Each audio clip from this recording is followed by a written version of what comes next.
अच्छा, एक और बता दें, ट्रंप ने जिस तरह कहा है कि वो तेहरान को खाली कर दें और साथ में उन्होंने G7 की जो कॉन्फ्रेंस है वो छोड़ के हंगामी तौर पे अमेरिका वापस आए हैं, तो कुछ खिते में आप तब्दीली देख रहे हैं, कुछ बड़ा होने जा रहा है? कि देखें, इस वक्त जो पहला झूठ बोला था इजराइल ने, उन्होंने कहा था कि हम ये न्यूक्लियर जो प्रोग्राम है ईरान का, हम उसको ख़त्म करने के लिए जंग शुरू कर रहे हैं।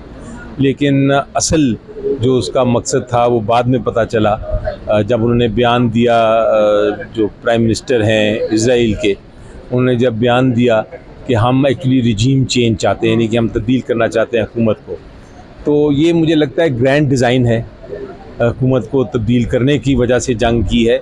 लेकिन उनको ये शायद पता नहीं है कि ईरान जो है उसमें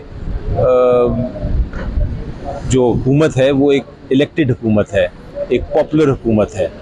वेस्टर्न ममालिक को शायद ये लगता है कि चूँकि वो एक सच और हक़ की बात करते हैं तो वो उनको हटाना ज़रूरी है, लेकिन वो बात करते हैं अपनी नेशनल इंटरेस्ट की, अपने ईरान की लोगों की बात करते हैं। तो जो वेस्ट के ख़िलाफ़ अगर बात कर रहे हैं, रिजीम चेंज की जस्टिफिकेशन उससे नहीं बनती।